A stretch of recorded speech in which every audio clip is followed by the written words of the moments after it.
What's going on, guys? It's DerpsClassic here in my sexy new drip, and today we're going to be talking about something I've wanted to make a video on for a while now. And that, my friends, is guns. That's right, this video is brought to you by the Second Amendment. Now, for those of you who are wondering what I'm holding in my hand, this is a Sig Sauer We the People 1911 BB gun. So, for all extensive purposes, this is not an actual cartridge-firing handgun, and we are actually going to go over some of the features of it in a bit, because it is pretty much identical to the actual We the People handgun that Sig Sauer made, chambered in .45 ACP, that is really hard to find now, and is surprisingly cheap where you can find it, only about $1,500. Anyway, we're going to go over the features here in a bit, but before we do, we're going to go over a few basic things.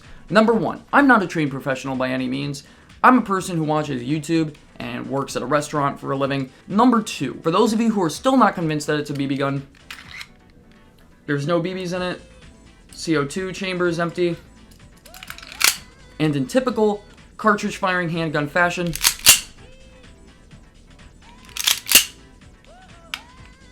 the hell? And in typical handgun fashion, when I pull the slide back and the magazine is empty, the slide locks itself back, indicating that there is nothing in the chamber or in the magazine. So, we are good to go on that front. Now, another thing, let's go over some gun safety tips, because I know some of you might not watch, Brandon Herrera or any, other gun tubers, and I know some of my viewers are a little younger, so I feel like it's a good teaching opportunity, because the sooner you teach them, the better. Number one, never put your finger on the trigger until you are ready to fire. That means not doing this and, just don't do that. Always keep your finger off the trigger until you have it aimed at a target and you're ready to shoot. Number two, flagging and the barrel. So, flagging is an interesting term that is actually really important. I think everybody should know it when you're getting into guns. Flagging, for those of you who aren't aware, is when you point the barrel at a person, either by accident or whatever, and I've made that mistake before in the past, and if any of those people are seeing this video, I'm really fucking sorry. I have been working on that a lot. I haven't had that issue in recent memory. Just don't do that. Don't be swinging your gun around. Make sure the barrel is pointed away from people, away from yourself. Just be safe. Number three, if you're going to be handling a firearm, always treat it as though it is loaded. See, you could be 100% certain, you could know for a fact that the gun is clear, right? And, you could clear the gun, but you still want to treat it as though it's loaded. This is just mainly to be respectful of those around you and not freak them the fuck out and make them think you're going to shoot them, and just not being a dick in general. Number four, always be sure of your target and what's behind it. That one's pretty self-explanatory. Alright, so let's get into actually talking about the features on this handgun, and I hope you guys are I hope you guys enjoy this video, by the way. If you guys do enjoy this video where I talk about guns and want to see more videos like this, be sure to subscribe to the channel, leave a like. Let me know in the comments if you're interested, because that's something I actually really want to do. Anyways, we're going to talk about the features on this thing, and actually there's actually some features that make me consider it a hybrid of sorts, and I'll tell you why here in a moment. So, the 1911 actually came in two prominent forms back in the earlier days of its existence. There was the original model, which came out and which was produced in 1911 to 1924, and then the A1, which was produced from 1924 to, I believe, maybe the late 1930s or late 1940s. Now, this boasts features of both models, and we're actually going to go over those right now. So first off, we're going to start with the original factory model 1911 features, and the first one that would be most noticeable to people would be the back of the grip. So on the 1911, the grip was flat back here, and of course you had this was on all of them, but on the 1911 A1, there is a bobtail, which is a curve that continues from here and comes down to here. And that was done because there were complaints with the original 1911 that people were holding their guns too low when shooting. Now, I personally don't have that problem. Part of it could be a preferential thing. I don't really mind it either way. I don't think I've held one with a bobtail, so I'd have to see that for myself. I don't really remember. But, like I said, to each their own. If you're more comfortable with that, or if it works better for you, that's okay. So it was basically meant to hold your hand up when firing if you had that issue with the original where you were holding it downward.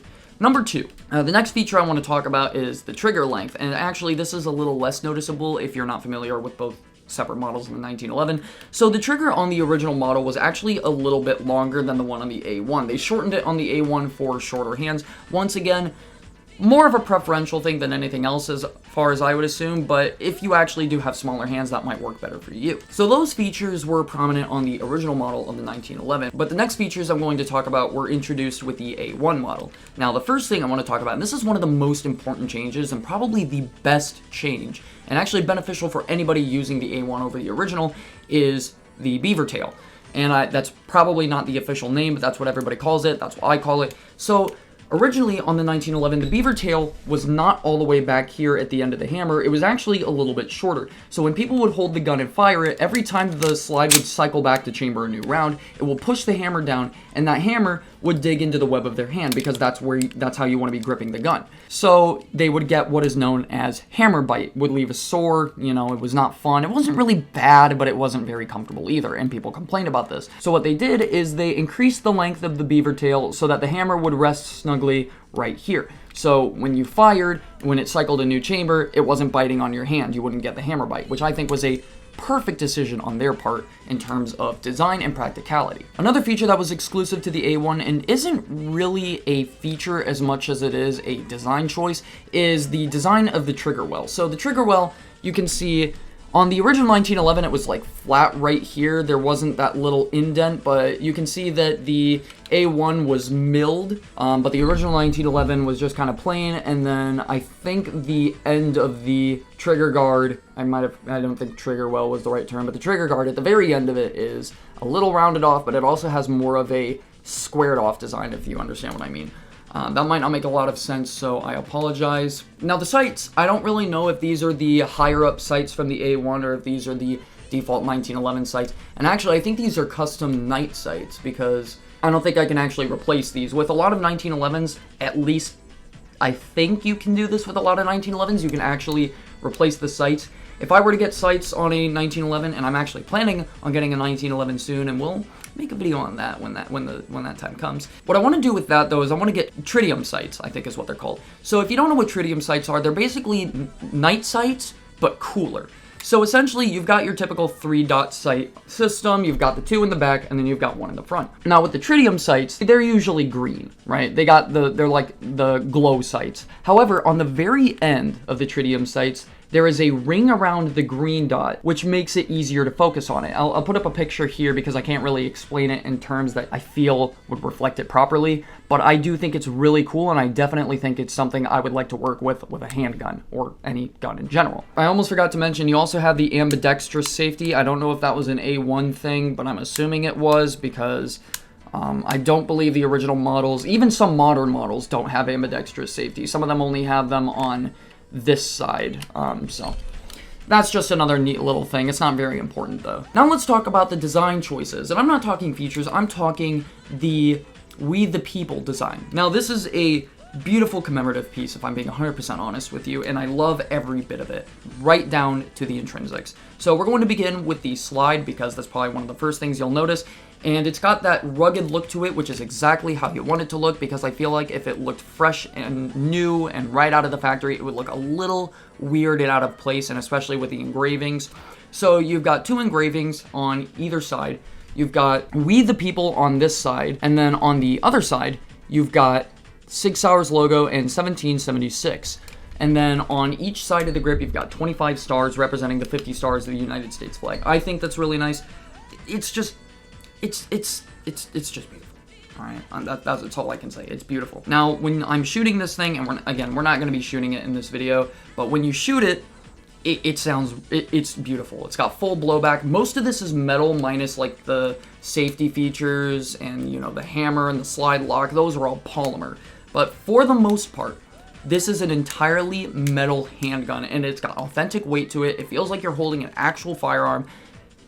Because it's based on an actual firearm that looks exactly like it, and it is just overall one of the coolest BB guns I think I've ever seen in my life, and I'm really glad to own one myself. One thing I do find kind of weird about it, and I guess it's a good touch at least it doesn't like have a non-functioning slide or just a closed off ejection port, but it has an actual ejection port, and you probably, you saw that earlier, but obviously because it's not firing actual cartridges, there's no casings to dispense when it's chambering a new round. So instead of, you know, ejecting a shell every time you fire the gun, it just racks a new BB into the chamber, which I still think is pretty cool. It's a neat touch, and it adds to the authenticity, so it's got actual blowback.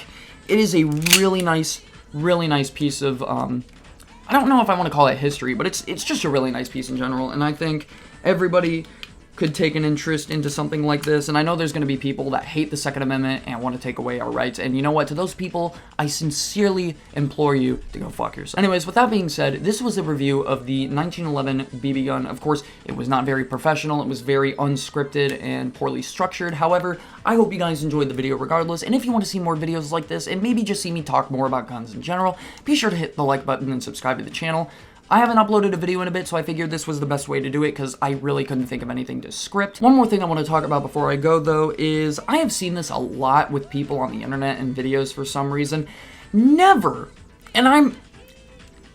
look down the barrel of a fucking gun. I don't know who needs to hear that, but I've seen so many videos where somebody will have a malfunction with their firearm, like they'll pull the trigger and it won't shoot the round, and you know, or it won't like chamber, and it won't go back to chamber a new round. The slide stop this thing's slide stop is a little weird. I'm gonna have to replace it. But they'll have some sort of malfunction where the gun won't cycle the way it's supposed to. So their first instinct, for whatever reason, is to look directly down the barrel. And I have seen that so many times.